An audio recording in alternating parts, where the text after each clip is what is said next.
โอ้วันปะเทียนเนี่ยนะส่วนลมถูสิเรา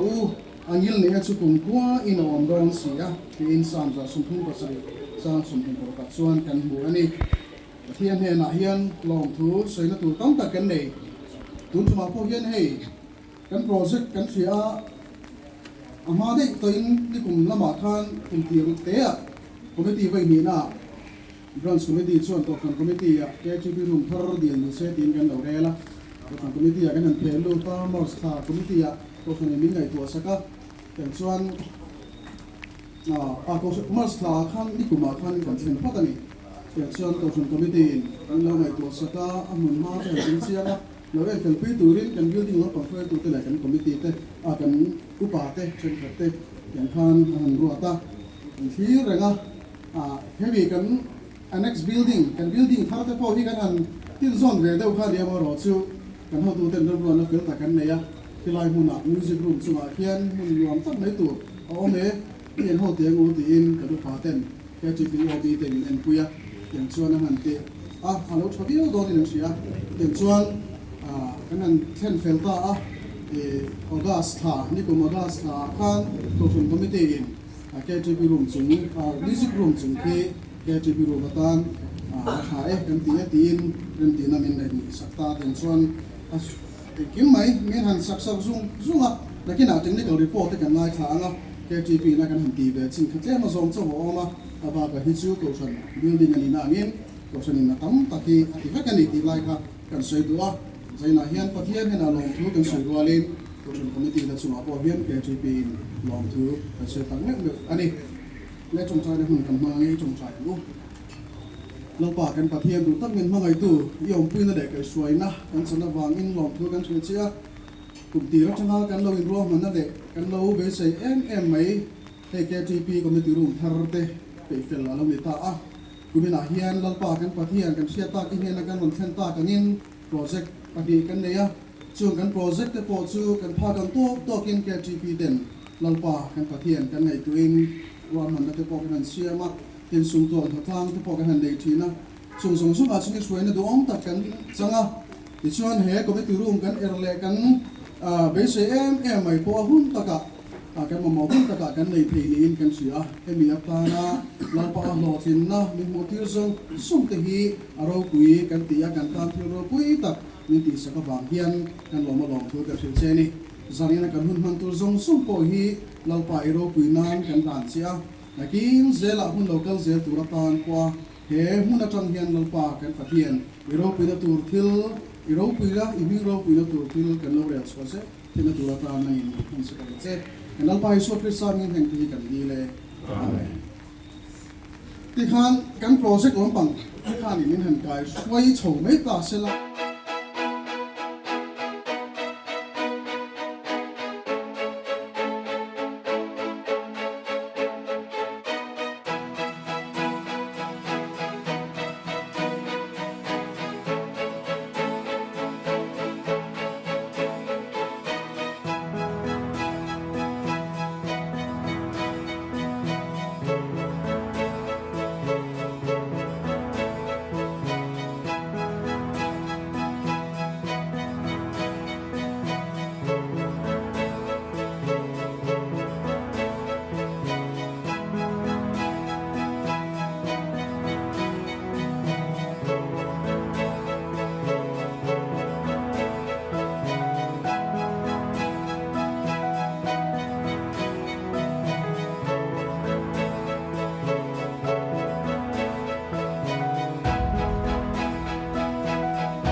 Pare papare tharau thiam nim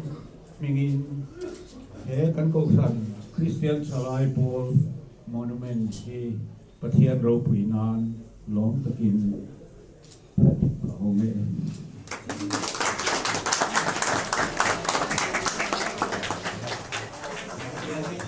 Hunenge mochen KGP Kohhran le KGP tena room hlanna lo siam to angin zanin a hian KTP Committee Room tu peifel lo ni ta a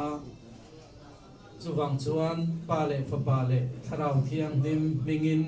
he KTP Room hi ta honge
program kan so mun ayan refreshment zawa ya chan puna room thar lawmthu khai mo la makan ni to na refreshment so min this one ko mun ayan hey ko sana te kan buang ti ra KTP member te bo the kal tu ke hi cha esa kan kal thong the hi long he mo ya ko se bo ya han TV do ni la ko room le kan mun mai ni so do si do kan dia kan hruai tu kan leader kal so te le kan committee member ni te bo thầy thế cho cái so mà rồi chứ giờ này hiện cái kim thầy nó qua cái đồng trời ông thầy phép cái lòng khóc mấy tụi nó vẫn đại hiện cái financial tree cái so mà anh ấy project KTP branch project cái so committee cái chairman này nè room đầu tiên so sâu nam thế này anh tiền bắt kiến nghe mà cái lần sâu thì like report cái like là anh cái technical report cái này khác tổ tu hiện so nữa KTP room lần na cái việc tu pastor hiện mình sắc lệ anh cái soan cái lại cái kun sukan tu talk so mấy đó này lên tu là soan cái project chairman report về tu rin Upa Biaksanga'n mà sao Saya akan berbeza. Ini saya along deh ya. Ini room tegaran luar kan home gitu he. Masai Pathian telah follow tu kan saya masai selah. Report itu kan siap coba malu tu asal kui kan siap kan tu orang cincau kan saya lama. Ini room he kan saya saya tahu kan orang komite akan dilna orang komite lampuin Hong Kong maya. Ini kan saya mahian Kohhran hian nang tak imin saksaka a foundation zong a concrete building zong a bante a bang zong a chung a rawa ne nang min ti sakka mi siam sakka chu min nuwa tu ka te le tu ka da thlang zong mi siam sakka in hang ceiling moi tak te electric wiring le light zong hi ko fa min siam sakka ka in hena ma toilet a ka tin heng la chunga ni kong ka bui kan moi tak te anh họ sống bộ hình cổ phải là sửa rất là đẹp, rồi flooring hay bị chọn phá, xi măng chung à, vì thế là nó phá hết bộ cái hình sống được bộ hình cổ phải là bị tít sạch rất là đẹp, rồi các bị bạc khác, KTP anh học về thung ta, chạy bộ này nếu này hình của anh đã phá cái này, anh thì về thung ta, cổ phải là sung cắm tập, sẽ nó sáng đi thì khác cái sửa sửa này, rồi cái gì chú KTP làm bằng cái gì vào cái, KTP làm bằng sen sâu này anh phải chín khác. Thì theo đâu do cái nằm ta được không? Cho chúng mình mai cái biểu room sao do cái suy tay là đúng do cái fit sống thung bản này à, vàng do cái fit sống gì đấy bảo anh ấy thì cái này hiện computer room cái này à, chắc là cái công khai để do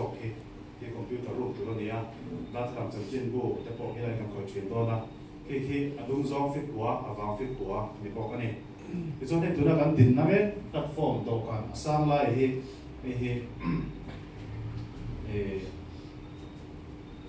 fit song anh ấy giao anh ấy thì chuan tục về cũng giống thì hay lại room mà hiện hay bị computer room bị cái pastor này à lại bị thiệt được hiện computer room mà hiện tục về bằng nhiều bộ này thì chuan thì cái bộ hiện tổ cả cái xiên thà tụi nó cần phân biệt tổ cả này vài song thì anh ấy chút thêm chỉ là thà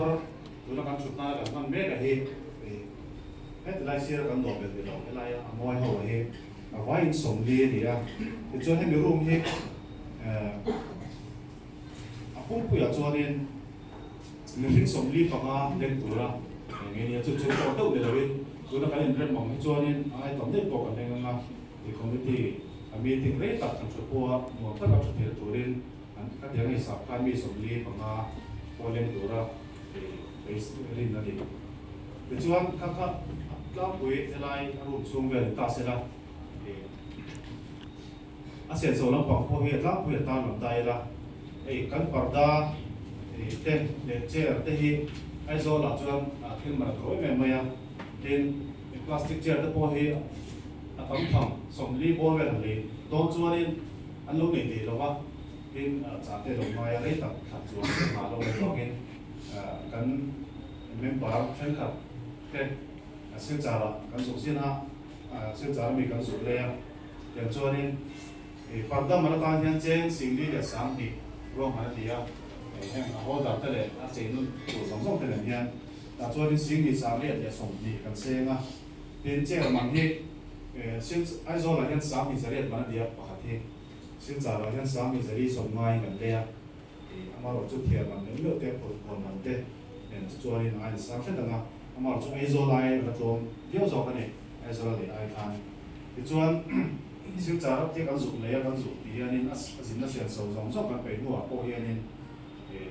trên xin cắt sáng cắt có sống việt cần một đẹp thế này thì cần bảo chất trên đôi cắt xin nó sáng đi để làm gì item chỉ làm pan thì cho chúng mình vào cái KTP Room chung thì nó chế nó giống thì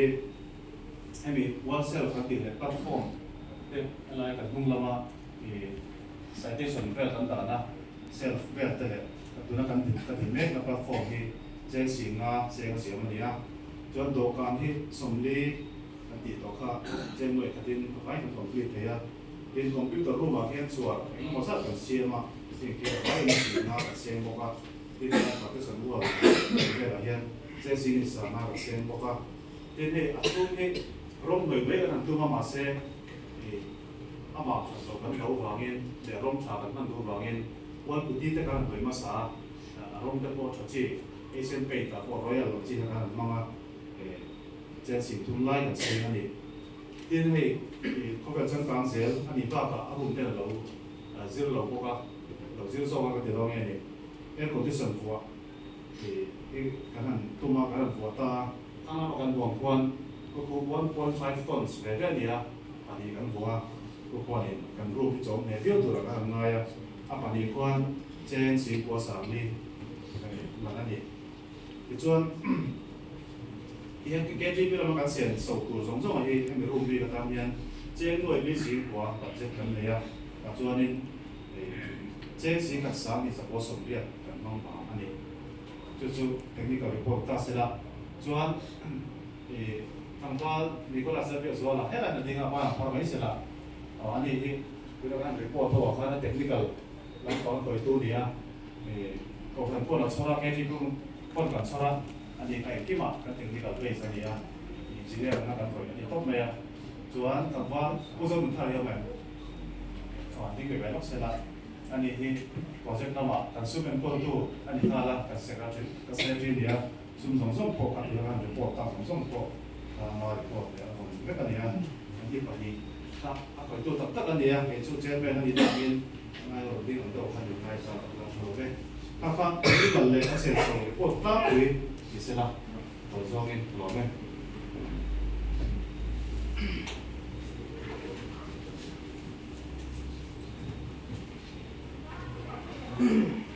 lệ anh vào pha khóc mày à tụm masa ni cùng masa nó sáng ni song pasari ni mau cả music room Kohhran music room hay mình nói chi à hiền KTP tên là cái project bạc hạt anh thấu khăn anh càng hoàn này á xuân thì các cùng đi nuôi sang đi sòng bạc quá KTP Committee Room Thar sang thùng tắc mấy cái thằng này thế á thì ai cho muốn sắp sang tới bộ thì cái thằng cao tuan về committee nó muốn nào thế này muốn sắp sang nào tới bộ KTP Branch sang music room đi bộ chúng nó mà KTP Room cho tắc mấy anh này thế si thấp mày đi phá khúc mày à cái phần này thế mày cái advance này mày cái giống số thì cái đầu này nó mình đủ sân nó thế anh ấy cái gì à cái chuyện biển giống point lawmthu cái này sẽ cái này à program thế bộ hành bên hành bộ phản thế bộ hành thì bộ khác sao cũng mà ama rồi chứ không mà cái này à thì để tụi cái này à tên hàng cái program thế hi Kohhran Committee rồi hành tu ra rồi tên muốn mà tất cả tiếng Anh rồi hành to đi vào game cái sự chuyện của hi giờ tới này lúc anh xong ta lúc mấy này cái một phần thua bỏ đi lấy thì mà rồi chứ program mà làm chính xác cái tiền này mấy anh à tụi này nhá cái một số tiền ngay tới này cái tiền tiêu tiêu ông xuân cái này xin sẽ tụi ra ngay tay là tiền Kohhran đi na alo thì làm giống xong tới này hàng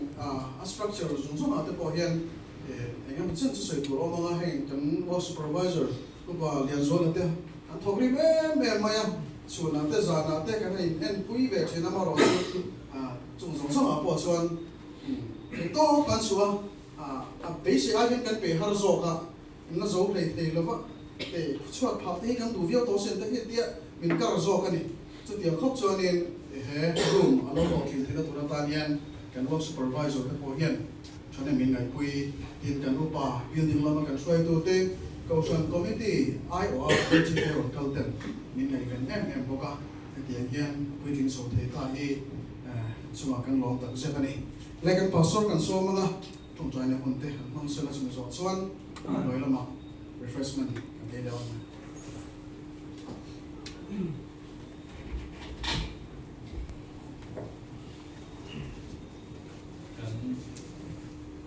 kan là tu tết tam มันเร่งสร้างเรา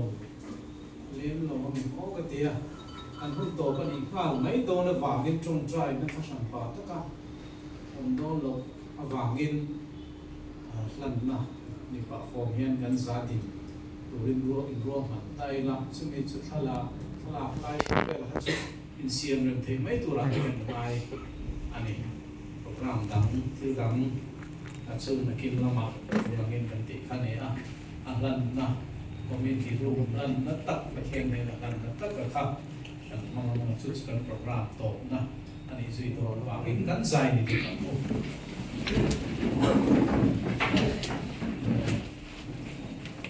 ประเทศมาตรงนี้จงใจลัลปากันประเทศเฮรูเฮเตียงตะกาอาลูกพิจิตรเทนตูเลโลองเทนตูรัตตานะท่าเลตุยสุนเนปายตั้มตักกันเซนนูอินzanin hian Tuikual Kohhran Christian Chalai Paul KTP Room Niturin zanin hian peifel nia chumi chinchian na le shia reng na tur monument te honga achunga te luta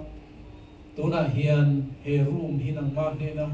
plan the kan om hi pasai kan lo mai ne na lawmthu kan sila che he committee room hi KTP ten irong bol na an tho na ko poi mo tak committee an nei ni khwa a KTP ta na an rong bol na changkai tak rel chu na tu mun ani the na tu te tin member te ti chak tu ra an ngai tu na ti sor pinga chutiang ta ka ngai tu na mun ani the na tu te tin Kohhran ho kum khat na tu la ta na chalai ho ten an ti tu an rong bol na len chuak tu ra ngai tu na chi sang an sen tu mun le chumi iti fin na le iti chak na mun ani the na tu te tin chu mai na lovin a committee member mai na lovin he committee room chunga hi KTP ti tan po mal som na ani the na tu rin le Kohhran ho ta na chen fa om tak mun ani the na tu ra alua tu te ti chak na mai pia lama he in chung nge po hi mal i som sak tu te mal min som sak tu te le he muna hian harsat na le buai na tok lova chia the na le akam mai emo khuanu ruat chia the na kan ti am chi na salatuk kan tor zolo tur laka I hum him na te nen theng zonga hian changkai takaman ani thena tur le chutiang taka I hual hima he ruma hian nagi om nge ni ti sia thena tur man ruani thena turin he room hi ro puinan kanot la na ni khongai takin kan du na le I hnena kan lan na hi rim tu ya min lo pom sak la kan du na pia lama kan sia thiam pia lama lalpa kan ngai tua pha pia lama nang lo chuang la he hun kan pana hi lutak ani sia te athara he ru matang kan mu thar zel theina tur ani theina tur tele lalpa kan Pathian chumi ata na changkai tur zong Kohhran hong ta na puak chua tu om angapia te kan puak chua na mon enton tur aom apia aom na hunapia nga enton tur tling ani theina turin he room hi ro puinan kan ron la na nangin malsom la hual himla he room hi imi te tan KTP te tan malsom na lo ni ro se he mi puala kan thilti te nangin ro puinan mangla emi zong nuwa emi puala eile in tur kan wa sai na thengin zanin kan ti zong hi mal min som sak zui bukang che I kutro puya in han chungin he hi kan lalpa Isu Krista mingin kan di lu che amen